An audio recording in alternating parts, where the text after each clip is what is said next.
ভগবান শ্রীকৃষ্ণ আসলে কে এবং ভগবান শ্রীকৃষ্ণের আসল পরিচয় কি সেটাই জানাবো আজকের এই ভিডিওটির মাধ্যমে। তাহলে চলুন আজকের ভিডিওটি শুরু করা যাক। কৃষ্ণ বা শ্রীকৃষ্ণ হলেন বিষ্ণুর অষ্টম অবতার। সনাতন ধর্মের বিশ্বাস অনুসারে তাকে স্বয়ং ভগবান এবং বিষ্ণুর পূর্ণাবতারও মনে করা হয়।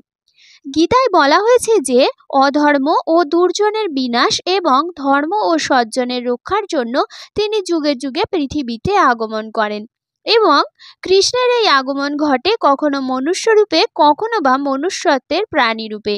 একেই বলা হয় অবতার। কৃষ্ণের প্রাচীনতম উল্লেখ পাওয়া যায় বৈদিক সাহিত্যে। ঋগ্বেদেও একাধিকবার কৃষ্ণের উল্লেখ আছে। বৈদিক সাহিত্যে কৃষ্ণকে ইন্দ্রবিরোধী একজন অনার্য যোদ্ধা হিসেবে চিত্রিত করা হয়। কোথাও কোথাও কৃষ্ণকে ঋষি এবং অসুরও বলা হয়েছে। ছান্দোগ্য উপনিষদ এবং কৌশিতকী ব্রাহ্মণে কৃষ্ণকে দেবকী পুত্র বলা হয়েছে।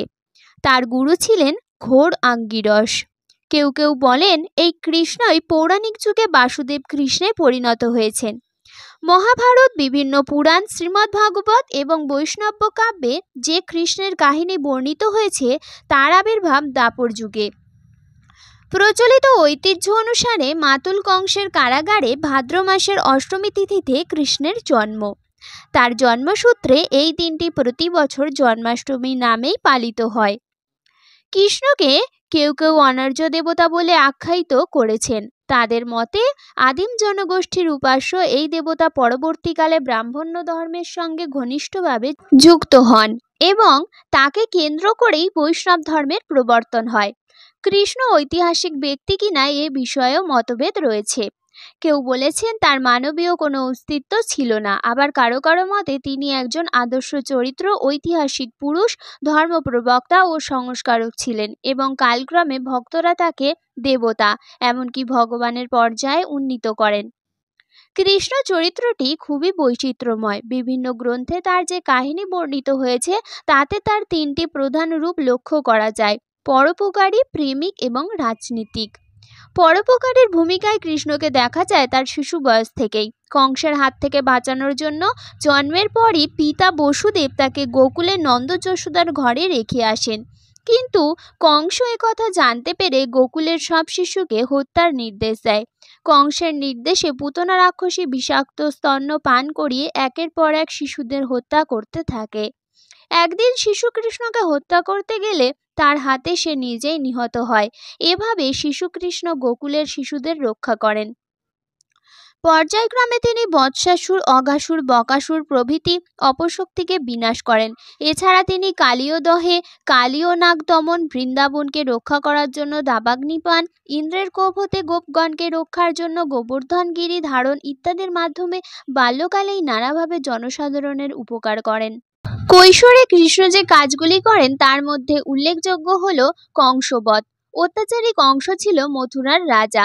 সে নিজের পিতা উগ্রসেনকে কারাগারে আটক রেখে সিংহাসন অধিকার করে। এমনকি ভবিষ্যৎবাণীতে জ্ঞাত তার মৃত্যুর কারণ কৃষ্ণের আবির্ভাব ঠেকাতে সে নিজের বোন ভগ্নিপতি অর্থাৎ কৃষ্ণের মাতা পিতা দেবকী, বাসুদেবকেও কারাগারে আটক রাখে এবং নিজের হাতে বোনের সন্তানদের হত্যা করে। তাই কৃষ্ণ মথুরায় এসে এই পাপচারীকে হত্যা করে মাতামহ এবং পিতামাতাকে কারাগার থেকে উদ্ধার করেন এবং মথুরায় শান্তি স্থাপন করেন। এমনিভাবে অপশক্তির হাত থেকে শুভ শক্তিকে রক্ষার জন্য কৃষ্ণ পরবর্তীকালে আরও অনেক দুর্বৃত্তকে হত্যা করেন বা করান। কৃষ্ণের প্রেমিক রূপের পরিচয় পাওয়া যায় তার বৃন্দাবনের লীলায়। হরিবংশ পুরাণ, শ্রীমদ্ভাগবত ইত্যাদি গ্রন্থে তিনি চিত্রিত হয়েছেন একজন প্রেমিক, ভক্তসখা এবং গোপীজন বল্লভা রূপে।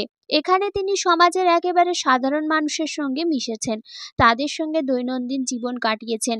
এ সময় তার জীবনে স্বাভাবিক ঘটনার পাশাপাশি অনেক অস্বাভাবিক ঘটনাও ঘটতে দেখা যায়। গোপকন্যা এবং গোপস্ত্রী রাধার সঙ্গে তার প্রণয় সম্পর্ক পরবর্তীকালের বৈষ্ণব সাহিত্যের মূল প্রেরণা। গোপনারীদের সঙ্গে তার যে সম্পর্ক তার মধ্যে নিহিত রয়েছে ভারতীয় বেদান্ত দর্শনের জীবাত্মা পরমাত্মা সম্পর্কিত মূল তত্ত্ব। সেই তত্ত্ব হল জীবাত্মা পরমাত্মা এক। পরমাত্মার সঙ্গে জীবাত্মার মিলনই জীবের প্রধান কাঙ্ক্ষিত বিষয়, যাকে বলা হয় মোক্ষ।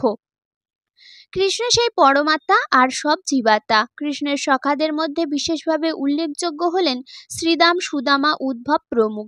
অর্জুন তার সখা এবং আত্মীয়। এদের সঙ্গে কৃষ্ণের আচরণ একজন সাধারণ মানুষের মতোই।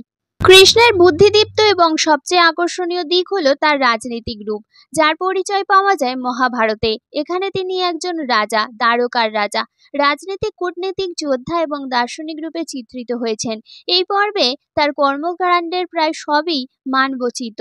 পাণ্ডবদের পক্ষে দৈত্যক্রিয়া ও তাদের প্রাপ্য রাজ্য ফিরিয়ে দেওয়ার সুপারিশ করা, কুরুক্ষেত্রের যুদ্ধে পাণ্ডবদের পরামর্শ দান ও বিজয়ী করা, দুর্যোধনাদি দুর্জনদের বিনাশ ও যুধিষ্ঠিরকে রাজ্যে প্রতিষ্ঠিত করা, অর্থাৎ অধর্মের বিনাশ করে ধর্মকে প্রতিস্থাপন করা ইত্যাদি কাজ কৃষ্ণ এই পর্বে সমাপ্ত করেন।